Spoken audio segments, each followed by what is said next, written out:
Are you looking to maintain the cartridge filters in your home, cottage, or cabin for your family? Not sure where to start? Want some advice from the pros? This video's for you.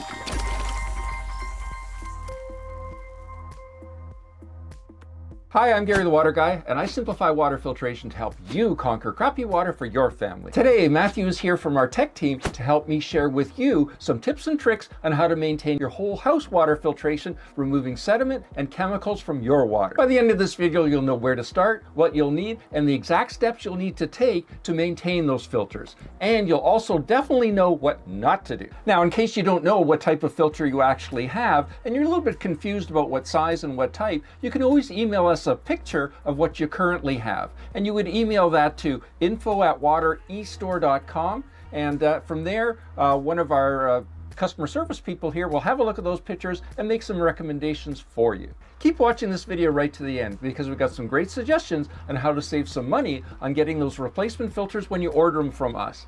And we've got some other great suggestions on how you can make sure you get the right filter sent to you automatically every year, just in time for that filter change. So most filters are either sediment to get rid of the dirt from your water, or carbon filters to get rid of chemicals from your water, like herbicides, pesticides, chlorine, chloramines, and things like that. But there are some other variations. So let's check in with Matthew, see what he says. So let's start off with water filter cartridges. We'll start with something really easy, right? First of all, what is a water filter cartridge? So that's something that would go in a filter housing like this, and would be a cartridge that looks like this.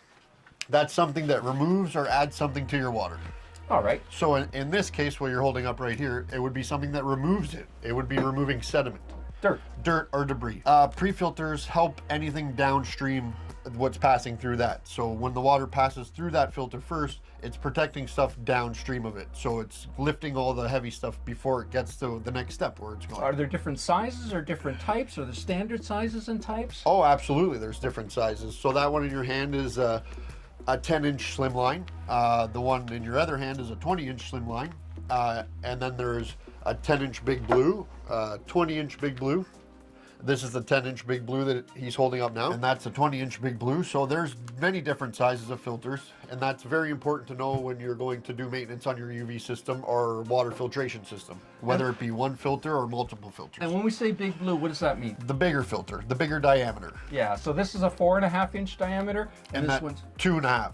Yeah, 2.5. So that's the difference. So you need to make sure that you've got an idea, and the 2.5-inch diameter one fits in this housing here. So you can see that the housing is quite a bit bigger than the filter. So, but it's sized based on the filter, not on the housing. Yeah, you wouldn't be getting the big one in that filter housing. That's for sure. What types of filters are used in those housings? Sediment filters, carbon filters, tannin filters, iron removal filters. So there's a wide range of filters that you can put inside of them. Yeah, and so if we talk about a filter that adds something to the water, what kind of a filter would that be? A calcite filter. So it's adding something to the water. So what does it add? pH. No, that's what it does. It modifies the pH by neutralizing. It adds calcium. That's right, calcium to neutralize the pH. So what's another type of filter? A tannin filter, which would remove the color from your water. So what's the basic process? Just run us through the basic process for changing one of those filters. So first you want to shut off the water going into that filter. So right. Most of the time there's a valve before and a valve after. So you want to try and shut that off. But at the same time too, you have to relieve the pressure in that vessel before you go and try to undo it, or you're not going to be able to. Right. So once you shut off the water, you want to open up something downstream afterwards, whether it be a tap or a faucet, something like that. I don't recommend pushing the red button on top, because chances are it's going to leak on you a lot. They add it for that reason, but you go and push it, and chances are you're going to end up having a leak, and then you're going to end up having to call a plumber or somebody like ourselves to come out for a service call. Once you have the water off and you've drained a little bit of the pressure out, you start to open up the canister. Once you get the canister open, you drain out the water and make sure that you have the proper filter there before you start doing this, or it's kind of pointless. Then once you've drained out the water, you put the new filter in and put some silicone grease around that seal right there. This is the stuff that we use, yeah. It lubricates it so that it's not stretching and not tearing. Right. Because it could tend to dry out over a period of time. And then once you've done that, you put the filter housing back up into its place and you hand tighten it, and then you tighten it again a little bit more afterwards with a tool. What are some potential problems that you can run into doing this, or what are the kind of frequently asked questions regarding this? My filter housing's stuck and I can't get it open. What should I do? There's different methods that you could do to try and help get the filter housing unstuck. One is you could add leverage to whatever tool it is that you're doing that. In some cases that might not work. So what you could do is you could use a blow dryer or some sort of a heat gun, and you heat up the top side of the filter housing. So yeah, the part that's on the outside. You would heat up the part that's on, not up here. No. But here, the part that's here. So what that does, that heat does what? It expands it. Exactly. And it allows you to release it and be able to spin it off whichever way it is that you need to do that. What do you do if you're not sure what's in there? I mean, let's say you just bought a house from somebody else and it's got one of these in there. Yep. You're pretty sure that needs to be replaced. How do you know what's in there? Well, you can do two things. You can take a picture of it and email it to us and we can help you out. Or you can just simply open it and take a look at what's inside yourself. Yeah, that's right. And if you see a filter in it that looks something like this, then, you know, you can go from there. If you still don't know what you got inside there, again, you can take a picture and email it to us, and we can help you go through that. What are some of the considerations when it comes to choosing filters for the sediment filters, for example? It depends. What's your situation? Are you on well water? Are you drawing from a lake? Are you on town water? They all play factors into choosing the right filter. There's a 1 micron filter, there's a 5 micron filter, 25 micron filter. So what's the difference between a 1 and a 25? 1 is a lot more finer than a 25, so it would pick up a lot smaller dirt going through it than a 25 would. And which one is going to clog faster? The 1. What about carbon filters? So we talked a little bit earlier about carbon filters, answering a question a little bit earlier. So there are some different types of carbon filters, right? Yeah. And so again, depending on your application, we can help you choose which one is best for your family. So some maintenance tips from the pros? Make sure you have the right filters. Make sure you shut the water off before you start doing it. Make sure you have towels and the proper tools to do it. Towels are very important, or a bucket, because you're definitely going to have water. There's water inside of it. There's no avoiding it. Make sure you always have plumber's silicone clear grease to grease those O-rings, and make sure you wait. Don't just turn the system on and then walk away. Turn it on, run a tap, go back and check, because chances are you might have a leak and you won't notice it if you just walk away. So yeah, it might take a little bit of time to form, right? Absolutely. Yeah, no, that's for sure. And how do you know which way is to loosen it and which way is to tighten it? Righty tighty, lefty loosey. That's exactly right. So that's the rule of thumb, right? To the left is to loosen it, to the right is to tighten it, right? Plumber's clear silicone grease. What happens if you don't have any?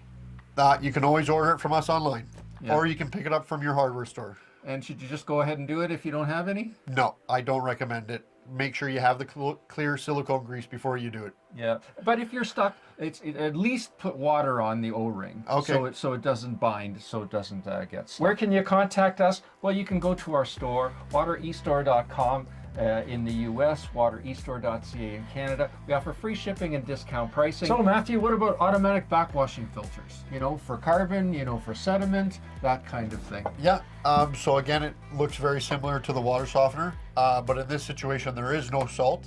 It just gets hooked up directly to the plumbing. And what it is kind of like the sediment filter, just a giant one, I guess you could say. And then it's programmed for every 3 days to go through a backwash cycle to regenerate itself and put itself back in prime working condition. Yeah, it might be closer to 5 or 6 days, okay. To be honest, that it goes through that. So you're right, it accumulates inside and then it backwashes it out for sediment. You can also get them for carbon. Where would you use a carbon filter like this? On city water systems, municipal water systems, right? Where you've got a lot of chlorine in the water. Yeah. So the water would come from the municipal supply, would go through an automatic backwashing carbon filter to get rid of the chlorine, and then it would go to your water softener, and then it would go to your whole house, you know. So that would be a scenario where you do that. Where you'd use the automatic backwashing sediment filter would be if you're drawing water from a lake. That's a common area to use it before your tannin filter or before your ultraviolet disinfection system to make your filters last a lot longer. Yep, and your UV light work properly. Yeah, no, that's exactly it. If you go into chemical injection systems, you use a lot of backwashing sediment filters and backwashing carbon filters because you're oxidizing out whatever's in the water, you're trapping it in the sediment filter, but then you got to remove the chlorine before it gets to the house, and then you go through the automatic backwashing carbon filter, and then it goes on from there. So what's the maintenance on them? Next to nothing as well. There is nothing. There is nothing. Yeah, no, they totally look after themselves. At some point, the media will wear out. Could be 15 years down the road, could be 18 years down the road. The media can be replaced. And then you go on from there. But the beauty of the whole system is it gives you less maintenance. Yeah. Because you don't have to manually keep changing those filter cartridges. And so some of the medias that are used in these automatic backwashing filters, you can use Nexan media. That's often used for getting rid of sediment from water. Carbon for getting chlorine. We talked about chloramine filters a little bit earlier on. Again, you can get a whole house automatic backwashing chloramine filter, which uses something called catalytic carbon, a special kind of carbon in here to do that. And you can use calcite. So calcite is a neutralizing filter. So you can use that if your water is very low in pH, if it's acidic, you can use calcite to neutralize the pH so it doesn't get corrosion and other concerns with your plumbing. And again, I've got a YouTube video that talks all about the different kinds of filters that you can get for that to remove that chlorine from the water. Another video about chloramines in your water that deals with that. So keep in mind, we have bulk discount pricing. So what that means is if you order 2 or 3 filters at a time, you'll save money per filter by buying in bulk. And keep in mind, if you've got a mini rack UV system, you can definitely take advantage of our bundles. That's where you get the filters and the lamp all together in one package at a discounted price. And you want to make sure you get the right filter at the right time for your next filter change. No problem. You can subscribe when you're ordering your filter and get it delivered to you automatic. I've included links in the description down below where you can get some more information about our sediment and carbon filters so you can complete your maintenance. You also want to check out this video over here to get the best micron filter for your application. I'll see you there.